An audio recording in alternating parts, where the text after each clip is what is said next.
natapos na po. Although malaki po yung budget na nagamit ko, kaya lang okay na po yun. Okay na po sa akin yun. Natulungan nyo na po ako. Malaking tulong na po sa akin yun. Sigad na pong bahala sa inyo na gumanti. Thank you po sa inyo, ma'am. Hindi ko nababanggit yung pangalan. Kasi usapan namin yun na wag akong magbabanggit na kahit anong pangalan. Basta si Lord na po bahala sa inyo. Napakabuti niyo po.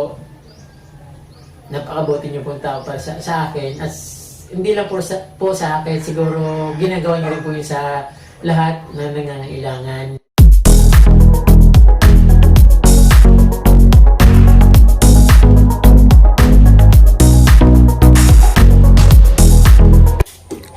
Ayan mga kapromly, for 4-5 days yung paggawa ng CR ko. Dalawa lang naman kasi sila yung gumagawa, yung bayaw ko sa kapamangkin ko. Tapos ito yung garden ko sa harap ng CR. Pag natapos na yung CR, ayusin ko siya kasi medyo masikip pa rin yung dito kapromly, yung dating dito sa sa likod ng kubo. Kaya magkakaroon ng expansion ulit yung ko garden at palaki siya ng palaki. So ayan kapromly. Malapit nang matapos, nilalagyan na lang ng takip yung deposit nung toilet. Tapos pifinishing na lang yung yung simento ng CR. Then ayun na ayusin. At yung loob niya hindi pa rin na hindi pa rin nasisimento. Kaya sisimintuhin pa siya kasi kulang pa. Medyo dahil bago pa, pinapatigas muna yung mga yung dito sa loob. Then ilalagay, pagkatapos ng masiminto, ilalagay na yung bowl, then yung lababo, then yung dito sa gilid paliguan. Ayan, so madali na lang naman itong matapos kapromly. Tapos bubong na lang yung kulang. So kulang yata yung nabili kong yero. Saka kulang din yata yung simento na binili ko kasi parang halos naubos na. Ayun. So yung ginagawa, yung dito, tinatakpan, ginagawa ng takip yung ko. Yung dito, yung deposit. So masyado na itong malalim kapromly. Almost 2 certified promly na yung lalim nito. Sinadya kong palaliman para maabot sana yung yung pinakailalim na yung nag-absorb ng tubig kasi yung sa kabilang bahay sa likod ng bahay ng kapatid ko mayroon din silang ginawa yung tubig kahit gaano kalakas yung ulan hindi siya parang baliwala lang, parang ina-absorb lang sa ilalim. Kaya yun sana ang gusto kong matulad ng ganun para wala akong problema sa deposit. Kaya lang masyado nang malalim tapos hindi man lang inaabot yung pinakamalambot na lupa na para ma-absorb yung tubig. Ito, yung lupa dito malagkit na parang yung parang suman, ganun kalagkit. Kaya hindi nag-ilalim yung tubig, hindi ina-absorb ng lupa. So ngayon hindi naman siguro ito mapupuno ng kahit umabot pa yung hanggang sa kamatayan ko, siguro hindi naman ito mapupuno kung ako lang din naman ang gumagamit. Dahil sobrang dami nito. Sa kabali wala naman yung CR. Matagal na matagal mapuno yung kahit ilang taon. Kahit 50 years pa siguro hindi naman ito mapupuno. Siguro 50 years wala na rin naman ako. Baka 20 years nga lang hindi na mag-i-span yung life ko. Ayan kapromly. So malapit na yung matapos. Antay-antayin ko na lang.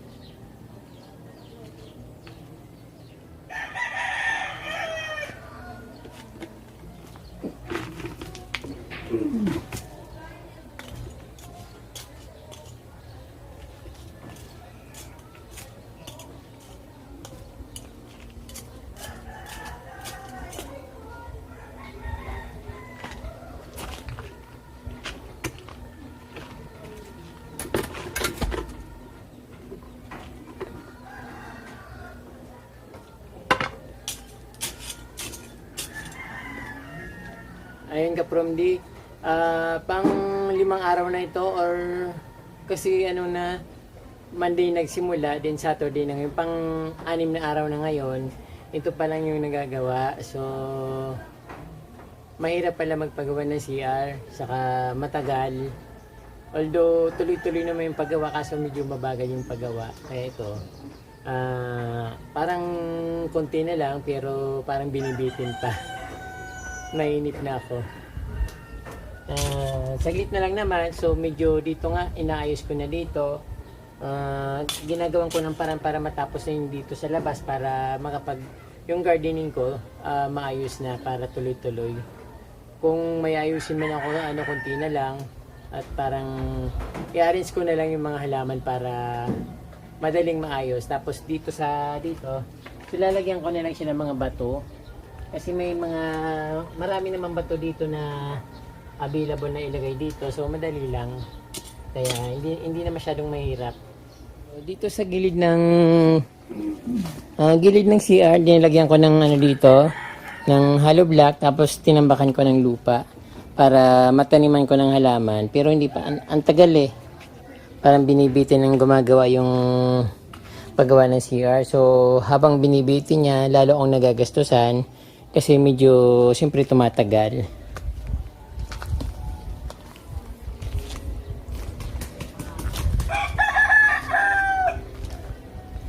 So, tapos na yung takpan yung dito, yung deposit.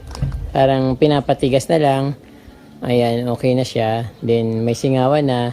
Although yung, nainis ako kasi yung nilagay na singawan, nasa gitna, tapos ang laki-laki. Sabi ko, bakit ganyan ginawa? Hindi man lang tinanong sa akin. Tapos, ganyan na lang nakita ko. Sabi ko, yung, dapat nasa gilid lang yung singawan. Kasi, parang hindi magandang tingnan eh. Parang sagabal. Kasi pwede pang gamitin yung pinangtakip sa deposit. Pwede pang gawing labahan. Tapos ganyan makikita ko meron sa gitna, meron nakalagay na singawan. Parang siyempre pag palaging nagagalaw, may tendency na masira yung takip. Ganun. Tapos ito tinatambakan ko pa rin ng lupa dahil yung mga halaman na nandito sa gilid, ay sa gitna, so ilalagay ko dyan sa gilid. Kaya lang inantay ko na matapos yung mapinis na yung for finishing na yung simento para maayos tingnan, magandang tingnan. Saka yung yero ko from di, bitin siya. Kulang siya ng siguro mga dalawang simpa, 2 yero pa yung kulang. Tapos, kasi parang nabitin yung pambili ko. Ayan. So, yung dito sa tabi, yung sa gilid, kulang pa siya ng pangbubong. Siguro 2 yero pa yung kukulangin. Then, sabi ko medyo lakihan na lang CR. Medyo malaki na nga siya. At ito. Kasi may yung binili ko ng toilet bowl, package na siya, mayroon siyang lababo. Sabi ko dyan sa yung toilet bowl, tapos dito sa banda dito, yung sa gitna, yung lababo, din yung sa kabilang gilid naman is paliguan. So yung CR ko, mas maganda pa yung CR ko kaysa sa kubo, saka mas malaki yung budget nitong CR ko. Siguro umabot na ng 30,000 na yung nagastos ko dito sa CR. Tapos hindi pa siya tapos. Ayan.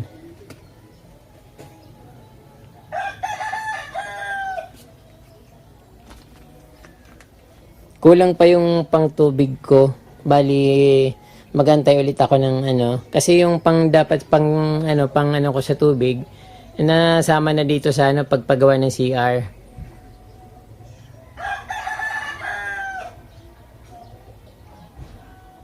Yung labas na CR, ito, pag lumabas itong makikita. So, hindi ko pa siya naayos.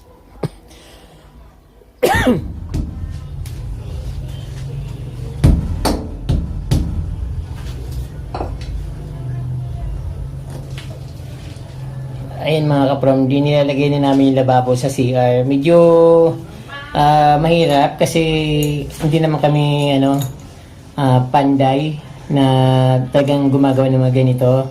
So, kaysa naman magpapalagay kami another 500 pesos sa labor. So, ang hirap naman nun. Wala nang budget, bitin na bitin. Kaya yung mga kakulangan sa paggagawa, kami na lang yung tumutuloy. Ginagawa na lang namin kung kaya rin naman namin gawin. Tumaya ko ng sisipan, tingnan mo natin sa pagkama.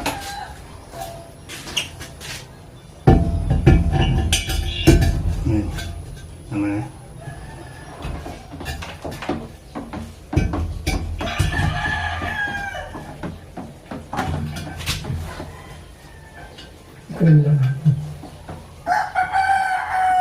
Isa lang. Sige, isa lang.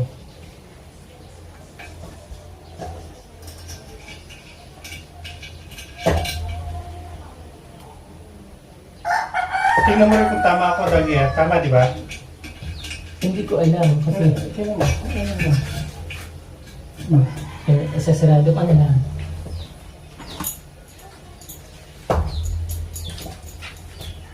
Wag mo itahawan. Hindi mo masakit.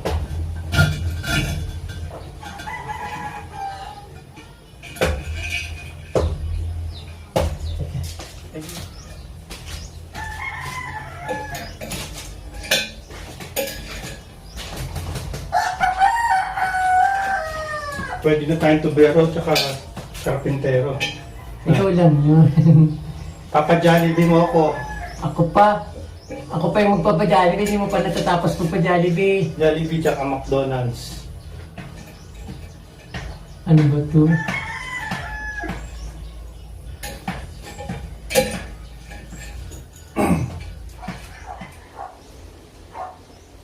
Kailangan nakalalim siya. Hindi naman, bakit? Para may takip. Mahigpit pa mo. Kailangan naka-fix.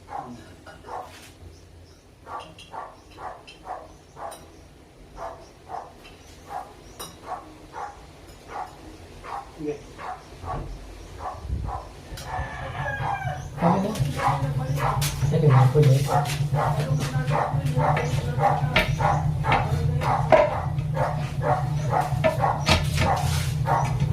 Ayan. Baka hindi bumaba. Hanggang. Hindi na ba? Ano yan? Baba na yan. Ano yan? Pagkapangit ka, mali. Gwapo ka pa. Ang ganda ng isa namin ko from the magic mirror siya. Nagiging iba yung face ko kapag nandun ako pag nakaharap ako sa kanya, malayong malayo, parang nagiging Derek Ramsey. Kaya ko from the CR ko, maganda na, tapos na, kulang na lang yung tubig kasi hindi pa ako naka-apply dahil naubos yung budget ko sa CR. Ayan. Umutong na ako sa friend ko. Pumayag naman siya. Kaya, ayan, may utang ako. Saka yung tubig. Siguro, next project na lang kasi nabitin nga po. Yun. Yung po susunod kong project. Mas mura yun kasi parang 6,000 or 7,000 lang yung pagpakabit nun. So, okay lang. Kaya ko na yung kapromdi. Thank you po sa inyo. So, masyadong marumi, malikabok. Ayun. Nilabasan ng lababo ko yung mahirap. Laking baka. So, yung kulang na lang yung butas dito para sa lababo. Malaki, no? Malaki yung butas doon. So, kailangan ng malaking drill. Tapos dito sa gripo rin. Ayan, puro alikabok.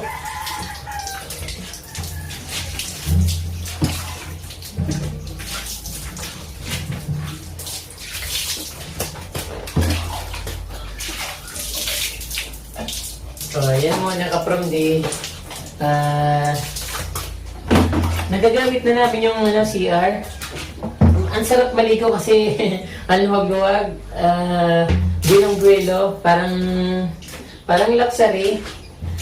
Parang luxury yung yung pagpaligo kasi ang laki ang luwag. Ang kulang lang shower. Saka yung tiles. Yun lang. So, later na lang yung mga tiles na yun. Mahalaga meron ako CR. At ayun, salamat po sa inyo mga kapromdi sa support. Hindi ko po kayo kakalimutan at syempre alam ko na po yung yung mga tumulong para makapagpagawa po ako ng CR.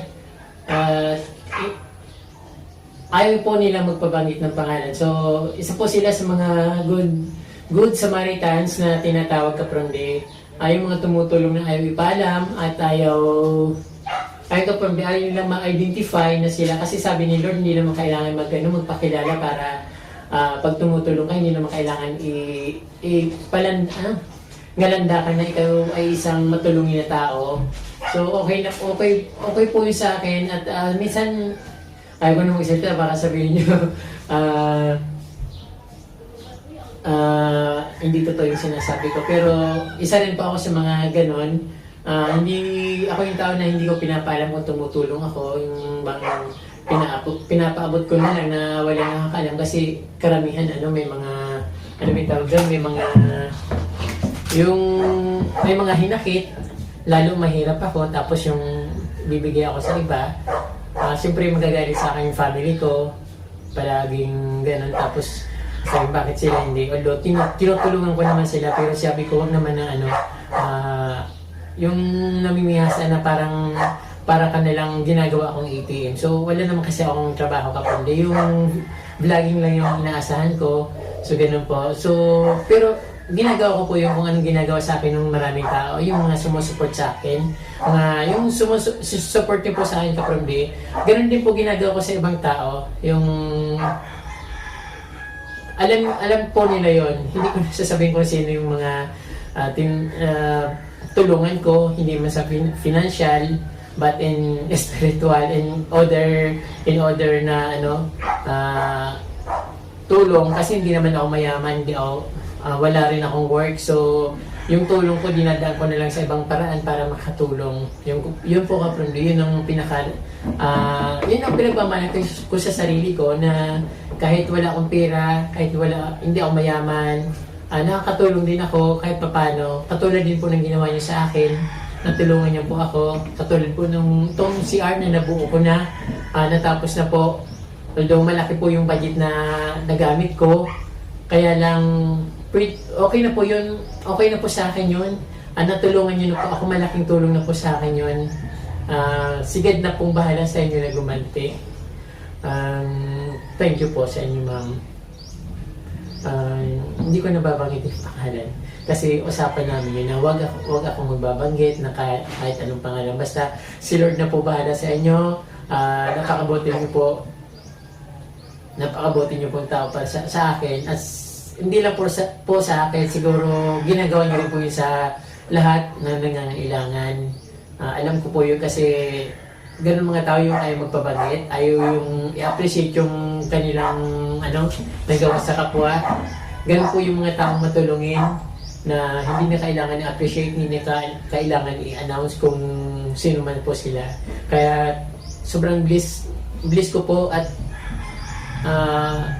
nakilala niyo po ako, at siyempre nakilala ko rin po kayo. Marami pong salamat sa inyo. So dahil sa vlog ko po, maraming naantig ng puso sa akin, although hindi naman po ako nagmamakaawa palagi, although talagang mahirap po ako, pero hindi po ako nagmamakaawa. So yung kung ano po yung dumarating sa akin, yun lang po, kasi alam niyo na mahirap po buhay. So ayaw ko pong sabihin na bigyan niyo ako, hindi po. Kung may nag-abot po sa akin, yun po ay kusa nila na binibigay, at kadalasan po tinatanggihan ko po talaga kasi nahiya po ako. Ayaw ko pong yung pinaghirapan ng iba ay gagamitin ko. So yun na nga lang po siguro yung nakakaluwag sila sa buhay, kaya yun po. Maraming pong salamat. So ayaw ko maraming dandan kasi mamay kung ano pang masabi ko, may mabanggit pa akong pangalan. At syempre, baka sabihin pa ulit-ulit naman akong sinasabi. Pero sometimes naulit ko po kasi hindi ko na po alam na nauulit ko yon. Siguro dahil sa sobrang thankful, sa sobrang kasayahan na na-reach ko po kahit hindi po ako mayaman. So ito po, nakapagawa na akong CR through friends from YouTube at yung po sila yung mga tinatawag na Good Samaritans. Ma'am, thank you po sa inyo. Marami pong salamat po. Na tulungan niyo po ako mabuo yung So, aking ayun CR. ka-firmly, papasukin na natin yung pinagawa kong CR at gusto kong ipakita sa inyo kung ano yung pinagkagastusan ko, kung saan po napunta yung mga tulong na binigay nyo sa akin. So ito po, sa labas po siyempre, yung CR maganda, yung front niya maganda, puro white stone at mga iba't ibang halaman na makukulay. So inayos ko po siya, bagong ayos lang po siya. At ito po ay biglang umulan. Ayan po, ito na po yung CR na pinagawa ko, yung binigay nyo po sa akin. Ito po, hindi po ako nag-accent ng single cent para magpasarap, magpakabusog. Ito po yung pangarap ko po na matapos na po yung problema ko dito. Ito po yung CR na yung bowl. Yung po siya, binili ko po siya sa Naga with friend. Package po siya. May kasama siyang lababo. Ayan po. So yung value po nito ay nasa 6,000 plus. Kasama na po yung yung lababo sa kalalagyan ng sabon kasi package nga po siya. Then ayan po. So makikita niyo na po kung ano po yung itsura niya. Napakaluwag po ng CR ko at ang ganda-ganda, parang kasing laki rin po ng kwarto ko, or mas maliit siya naman konti sa kwarto ko. So ito po, may lalagyan siya ng sabon. Nakabit na namin ng friend ko. At syempre yung yung salamin na galing sa Manila na inuwi ko, kinabit ko na rin po dito para pag pag naliligo ako nagsasalamin, then okay na po, mag-aahit, mga balbas, mga ganun. Kasi sa loob po madilim, sa loob ng kubo, hindi ko po ilagay yung salamin doon sa kaya tinago ko na lang kasi yung inilagay ko sa may lamisa, sabi parang parang hindi maganda sa bahay yung salamin pag nakaharap sa labas. So wala naman po kayo ibang paglalagyan. Pero ito po, ganun pa rin, nakaharap pa rin sa pinto. CR naman po ito at hiwalay naman po sa bahay. So wala naman pong sigurong masama kapag nakaharap sa pinto ng CR yung salamin. Ayan po, kapramli, tapos na po. Medyo bitin po yung yero na nabili ko, maiksi. At katulad po nung nakikita nyo sa labas, ayan po, maiksi po yung yero. Kasi hindi ko po alam kung ano bibilin ko. Ding nag-additional pa nga po ako nagpagbili. Ayan po.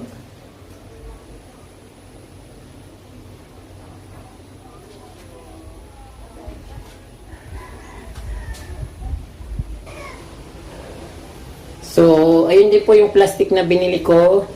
Yung pintuan na binili ko, plastic lang po siya.